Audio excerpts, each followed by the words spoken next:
listening to the Decarbonisation Dialogue, a podcast from Salix. Welcome to the Decarbonisation Dialogue. I am Hannah Walker, and I believe that the best way to communicate a message is by being passionate about what you are talking about.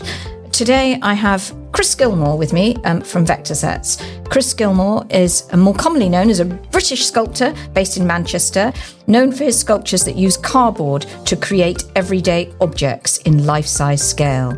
Chris founded Vectar Sets with producer Tom Henderson to offer paper-based sustainable sets that are indistinguishable from conventional wooden sets. Vectar Sets was launched in 2022, and drawing on Chris's PhD research and Tom's experience as a producer, Vectar Sets use cutting-edge engineered paper boards, which offer comparable strength to wood, but are 80% lighter, apparently, and quicker to set up, easy to move, and 100% recyclable.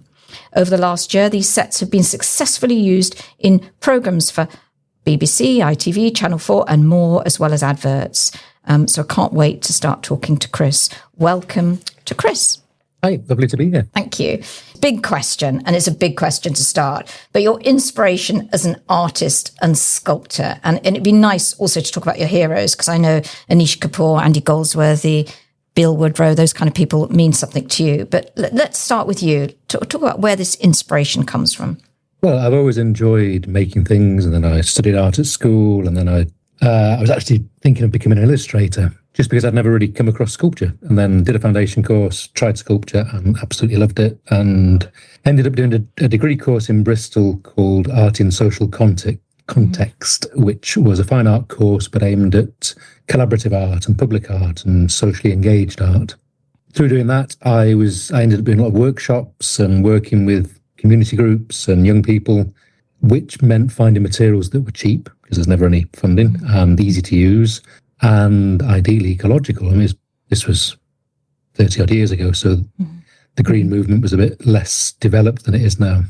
I was already using wood in my own work, and I was actually using cardboard to make the templates, and then realised that you could just use cardboard and not bother with the wood, and it still had a really interesting effect. Started seeing an Italian lady who's now my wife. Mm-hmm. She'd invited me to Italy. Some friends of hers had invited me to take part in a show. I only had a few days, so I made a self-portrait of myself on a Vespa in cardboard. And that went to an exhibition. And then through various twists and turns, I ended up getting invited to work with a gallery in Padua. By this time, I'd moved to Italy, and then I spent the next nearly 30 years as a fine art sculptor, working with cardboard.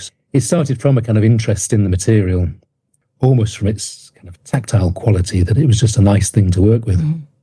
And then the more I got into it, the more the kind of meaning behind it, and the ecological aspect, and the idea of commerce that's contained in packaging and things being shipped around.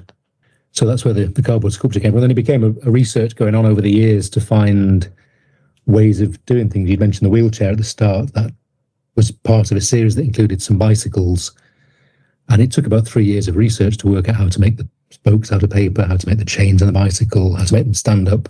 So as well as it being a sculptural, artistic work, there's also a lot of technical thinking behind it, how to use the different materials. And that's how my love of cardboard developed. So those large, we'll talk about the sculpture for a moment, those large pieces that you've got. I mean, I would think there was a piano that was suspended in a space, and then obviously, as you say, the wheelchair. How long does it take you, for example, to make that Fiat 500 out of cardboard? Because I've studied and looked at these sculptures, and they're the detail, and you've just said it takes you a while to source those materials. These aren't just cardboard boxes, are they, that we use for our no, they're house moves, or are they? They are literally cardboard boxes. Question gets asked every time. Yes, they are all made of cardboard. It's just cardboard and glue. That was the discipline of the work. That it was only ever cardboard and glue. It's not like paper mache. They're not molded. It's just cardboard boxes that are cut up and glued together. Cardboard does have this malleable quality that you can shape it in a way that you can't with thick card or paper. They'll just crumple, but corrugated cardboard will kind of bend in a different way. When I was working completely on the sculpture, we would do maybe 5 or 6 art fairs a year around Europe, around Italy, in Miami, in New York, London. So I would have generally one big piece at each of those, and then other smaller pieces like the guitars and typewriters and things. So it was very much a full-time job. But the cars generally take about 3 months or so. I mean, a lot quicker than wood or marble. Yeah, and you working on your own in the studio? Generally, I had a couple of assistants who'd prepare things. But I lived in a town called Udine in northeast Italy. It's between Venice and Trieste. And it's a lovely little town. On Friday nights, all the shops in the centre put their recycling out. So I would go around on a Friday night and load up on cardboard boxes. That's kind of part of the work. So the boxes are left, you'll see there's labels and tickets and bits of tape and things, and it's all the memory of the box and what was in it.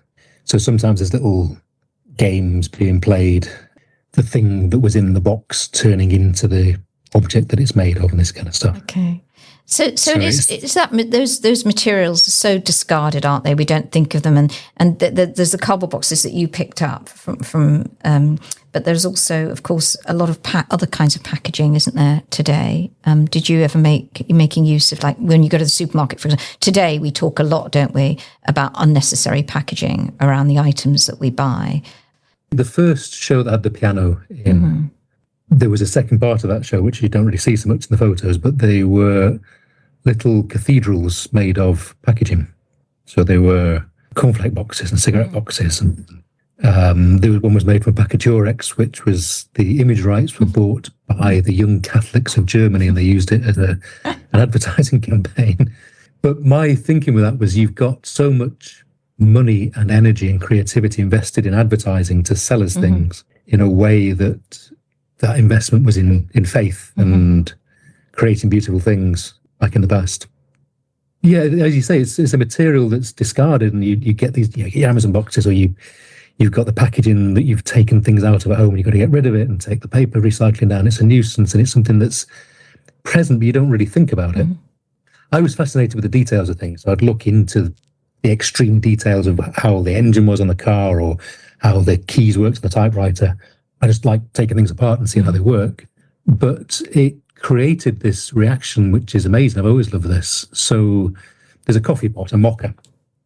You know, those kind of hexagonal aluminium things, later on those. And everybody in Italy's got one. Everybody knows it. Every house has got one.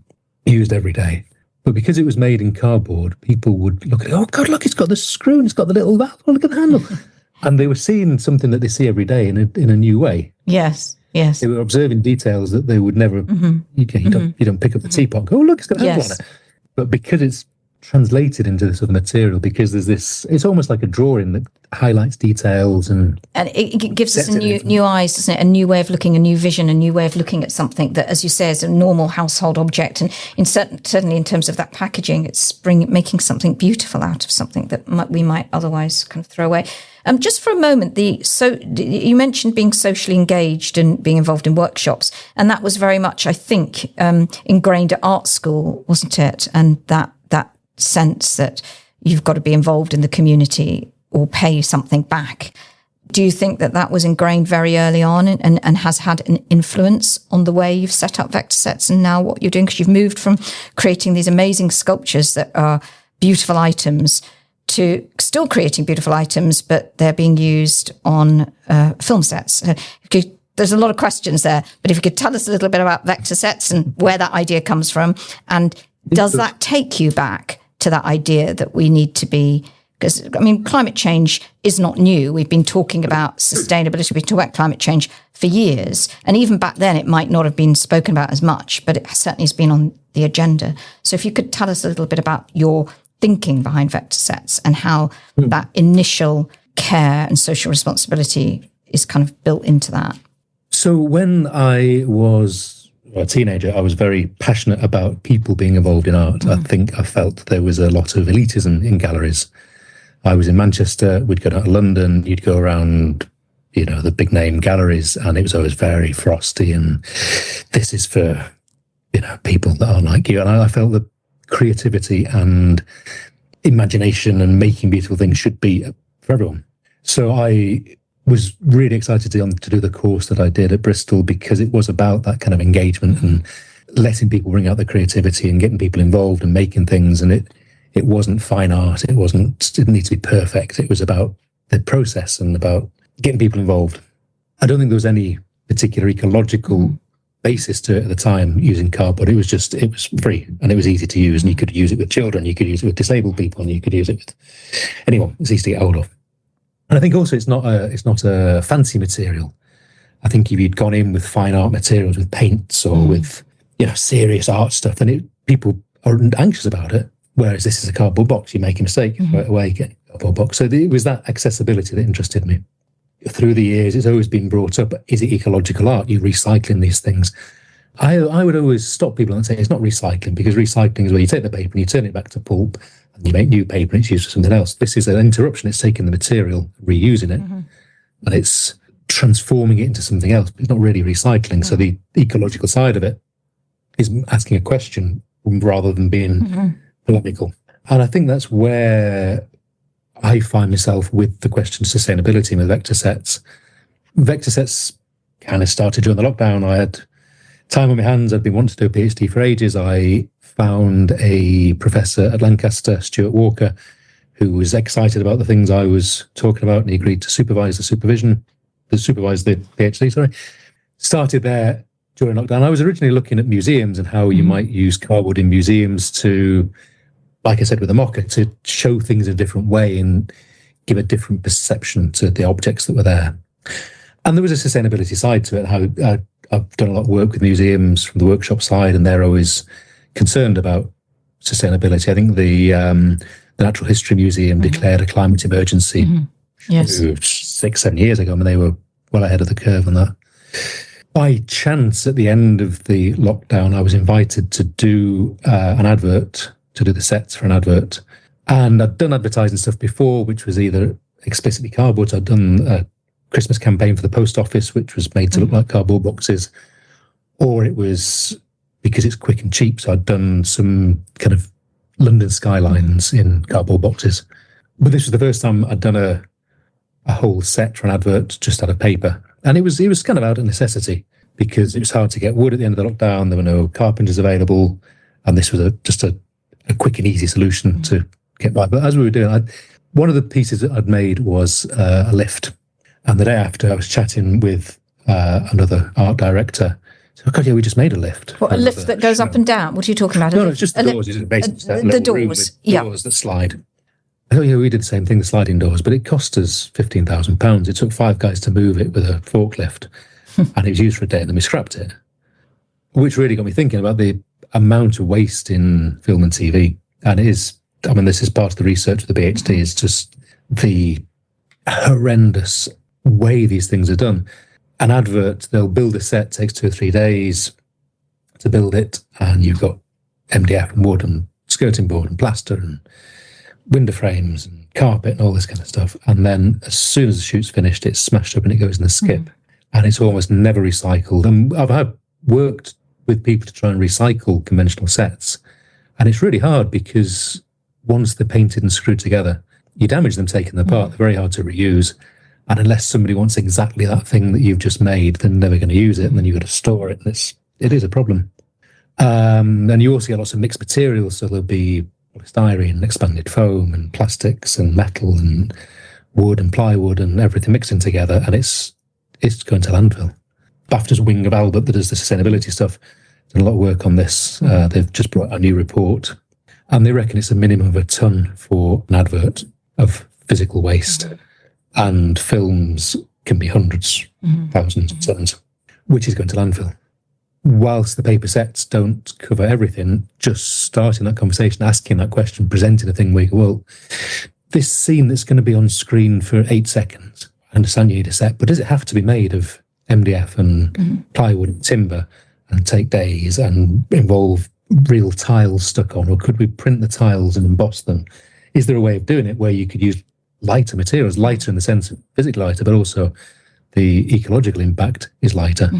And that was where the research started. And then we're now using the material that we've branded as Vector board, which is an engineered paper board, which is you said at the start, it's like an MDF substitute, and really tough. So this is the really tough material. So for your sets, and I really want to talk about some of these sets and the challenges around that, the new material that you're using, which as you say is like wood and is lighter, but it is 100% recyclable.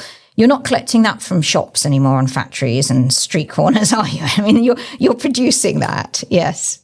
Yeah, no, we've gone into quite technical materials. Yes. But it's an interesting thing because, I'm known as a cardboard artist, and I've been involved in things with Hewlett-Packard and with cardboard manufacturers and box factories, and also just scrounging materials for workshops. I'd, go to a cardboard factory and ask them to have some materials, show them my work, and they've always been really enthusiastic and really supportive.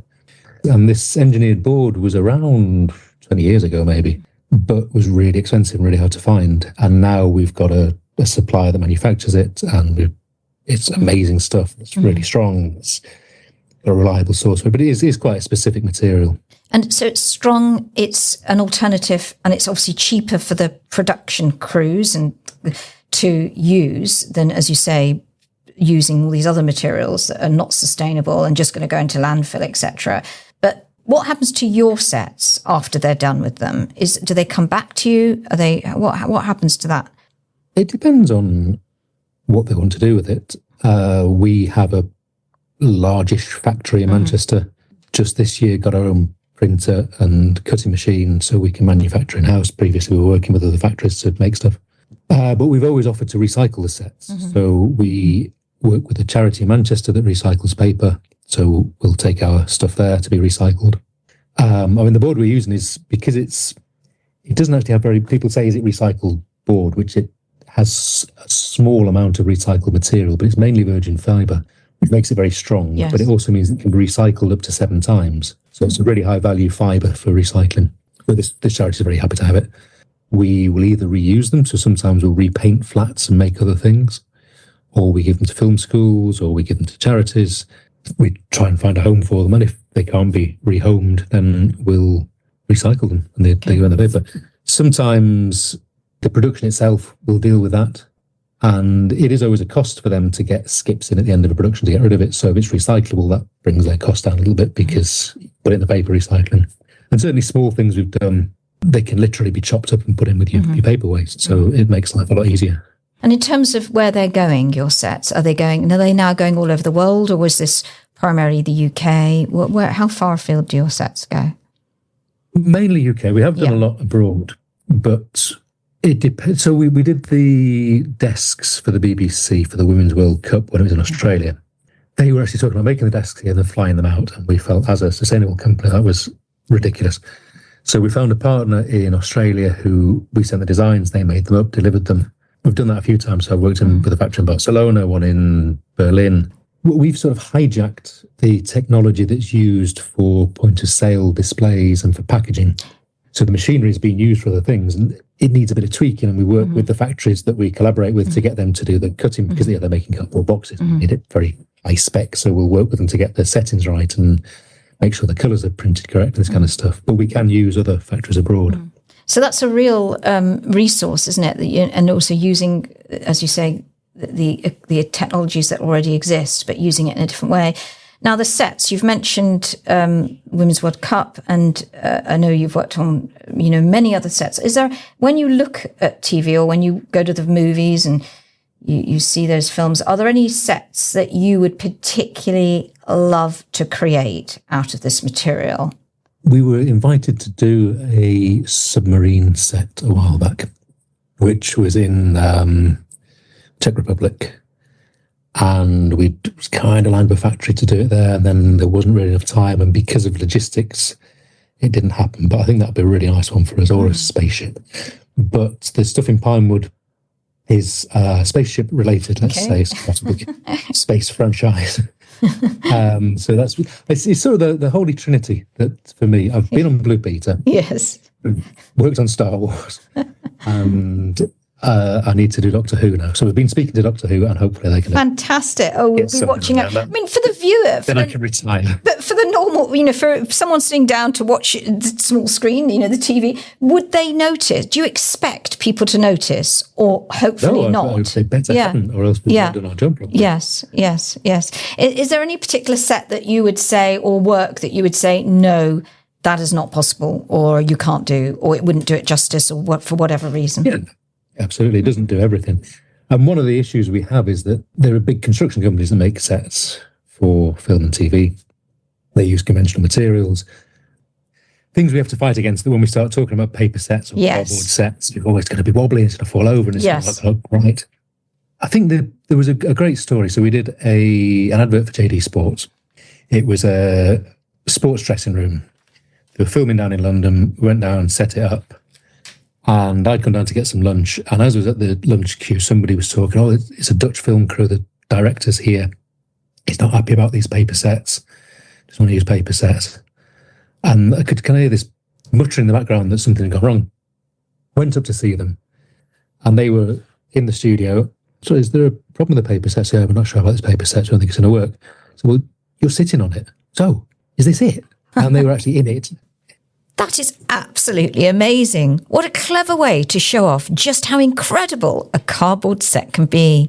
I'd love to hear more about their reactions and more about your projects. But for now, we're out of time. Please come back, Chris. Thank you so much for spending time with us today. Thank you to the incredible Chris Gilmour for providing such insight. There can be no doubt that climate change is the biggest challenge of our time. Today, we must reduce greenhouse gas emissions to slow global warming. Today, we must act for tomorrow, adjusting our lifestyles to current and future impacts of climate change. Today, we must use our collective wisdom to deliver on our climate commitments. Today, we work for tomorrow's world. Don't forget to subscribe to our podcast channels and email us at podcast@salixfinance.co.uk and tell us your views and news. Thank you, and a big thanks once again to Chris Gilmour. Lovely to be here. You've been listening to the Decarbonisation Dialogue, a podcast from Salix. For more information about our work and to find more content, please visit salixfinance.co.uk/podcasts.